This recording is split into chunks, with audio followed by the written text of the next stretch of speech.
What is good, YouTube? Quinn Wade coming to y'all with that hot topic analysis about the news around the NBA.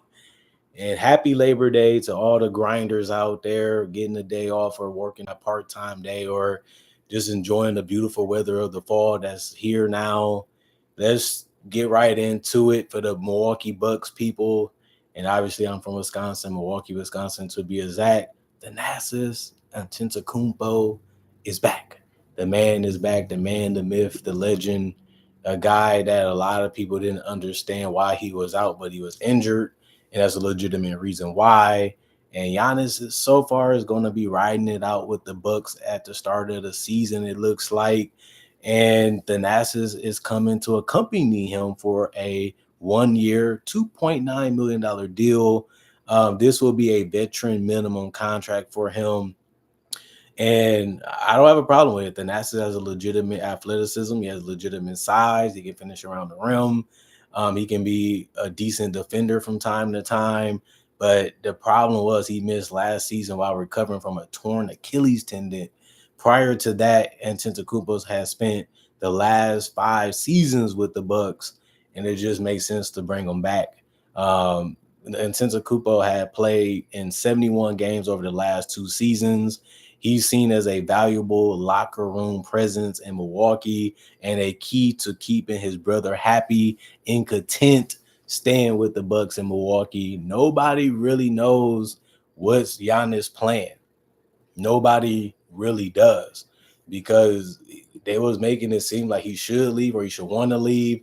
I was one of those guys that said, if we're trading Giannis, we're getting anything that we can to the highest extent, aka Paul George trade, aka Luka Doncic trade. You giving us a star and something else in return, or you giving us a whole lot of picks and a whole lot of decent interchangeable players. And if you ain't giving us that, you ain't getting no Giannis Antetokounmpo, and that's what the Bucks are going to require. That's what the Bucks are going to ask for, and we do have to see what they're going to do, because it doesn't look like no superstar is going to come out and want to go to Milwaukee, and they don't really have the trade pieces, in my personal opinion, to get the guy. Obviously, Miles Turner is the biggest move they could have made, and he does fit well with Giannis. He does complement Giannis Antetokounmpo also the right way when it comes to fit and when it comes to being a decent defender and rim protector. But at the same time, it's going to be tough for John Horst to be able to make a move to turn this team back into a title contention team. They're going to be good enough to make the playoffs, and that's it. And that means first round exit at the most. But if you trade for Giannis, you probably might be the same thing anyway. That's why it's important to observe all your options, look at everything that can be offered. And if the best thing to do is keep a top 3 player in the world, you're not in a bad position, but you are under pressure to please that guy. And that's the purpose of getting Thanasis, obviously.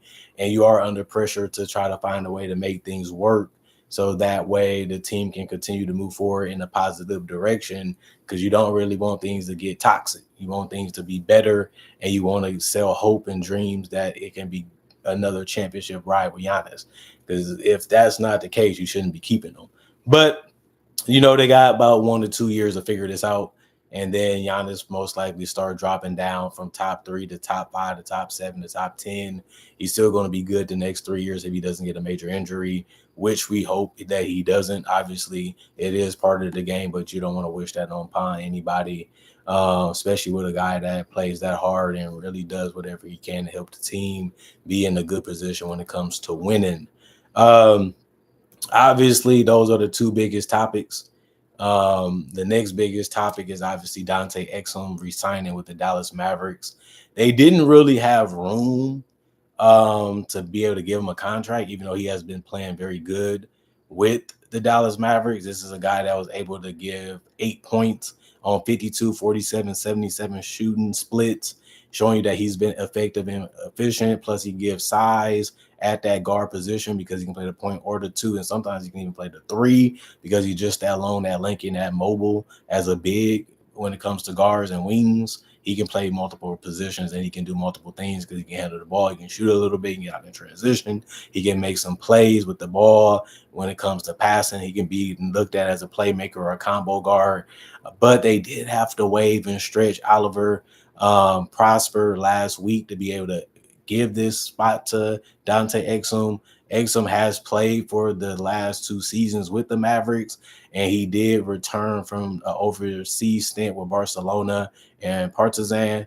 Exum also played with the Jazz and Cleveland Cavaliers during his NBA career. For people that don't know that, he has been around the NBA. He fought his way to get back into the NBA. Now he's trying to stay in the NBA as long as he can because he's in the prime of his career. And if he stays healthy, he's a decent player. He's not going to be a player that is going to change the Mavericks. But, I mean, you got D'Angelo Russell. You want another guy that can go in there that you're confident with. And why not use somebody that already knows how to play in the system, already knows what's expected to be done for this team. And it makes sense for them to stay with Dante Exum because he has played with this roster before because they have similar pieces to last year and the year after that, which would be this one. So the team didn't change that much. And that's just going to have experience his way is going to really help this team out too. So it makes sense for them to go with him. And it'll be good to see what he does. One of the bad news today was, yesterday, I should say, Bogdanovich was out for the remainder of Euro basketball because he had a hamstring tear. That's a tough injury to go through with, especially when the season was starting about a couple weeks from now. And he's going to be out for a long period of time because of that. Jeremy Lin also announced his retirement from basketball. He's getting older. He won a championship. He got rich. He was able to extend his career after he had that Linsanity moment with the Knicks. That's going to always be the highlight of his career besides winning a championship with the Rockets. I mean, the Raptors. But it does make sense for him to call it quits. Like, the contracts start running out, things don't start making sense anymore. And you got the best you could get out of yourself, and you played the best that you could. You made a name for yourself. You're going to be remembered in NBA history for that run that he had with the Knicks. That's how desperate the Knicks was for relevance. That's how desperate they was hungry for winning. And he helped them do that. And it didn't last that long because he ended up going to a different team, which ended up being the Rockets. But he did have fun in the NBA. He made his goals come true. And it's good to see him go out, the right way, even though he didn't stay in the NBA the last couple of seasons. Bogdanovich suffers hamstring injuries, what I will have to say again, because he was supposed to be one of the biggest pieces on the Clippers. He was, and they needed him to be healthy. And he is one of their guys that can handle the ball a little bit and also make a three and also get out in transition and get easy opportunities. And he can hit mid ranges and he can do a lot of things for them. But he might be gone for a long period of time. So he might be around December or January before he can even get back on the court. And hopefully he gets a successful recovery. Hopefully he's going to be ready, by, before the end of the season. I think he should, like I said, December or January. And if that's the case, he's going to need some reps and some experience with the team a little bit because they changed a lot of their role players, especially the starters. Having Bradley Beal and having a player like John Collins is going to change up some things play style wise too. But I think he'll be fine. Clippers also agree to a deal with Zach Fremantle. Mantle ended up averaging 16.8 points for Xavier, the college, last season. He also appeared in 3 summer league games for the Magic. He averaged 6 points in 11 minutes. That's not that bad. But we do want to see more. He's not going to get a lot of minutes or a lot of opportunity. They're just trying him out. And we'll see how that goes. Is he going to be there for a month or two, or is he going to be there for the rest of the season? That's going to be something interesting to keep an eye out on. The Nets also waived Tucson. He's no longer on the roster. He did appear in 28 games last season. He did average 9.5 points and 4.3 rebounds in 23 minutes. That's decent production for a guy that's not really known as a great player or a great offensive player, but he was able to figure it out a little bit with the Nets last season. But one thing we do know, we will see what happens with him next and it should be interesting to see where he goes, or if he doesn't make it back to the NBA roster for somewhere else, if he's going to be able to get back into the league or on the roster before preseason start or even training camp. 10 Conley opts into his final 2 years of a contract with the Timberwolves. So we're going to see how that ends up going. And that should be something that we're going to have to watch for a long period of time, which is this year and the next year. But I'm interested in seeing what he does. And they need him right now. And we're going to see if he can be able to make a nice move to keep the Timberwolves as one of the best teams in the West. Jose Alvarado also got injured during a Mary Cup game. We're going to see how long that's going to take him to recover. At the end of the deal, at the end of the day, he's already a guy that is under contract, so he'll be fine. And they already like him and what he brings to the table for the Pelicans. Just a speedy, quick, fast guy that can really get to the basket from time to time and get steals, and a guy that loves to compete. So it's going to be fun to see him get back healthy and get back there, get back out on the court. Other than that, you don't really see anything crazy. This free agency, like I said a while ago, Malcolm Brogdon is still out there. Malik Beasley is still out there, and a lot of teams is looking to see what they can bring to the table since they'd be healthy. And hopefully they'd be healthy at the start of the season, because I'm seeing a lot of guys get injured this offseason.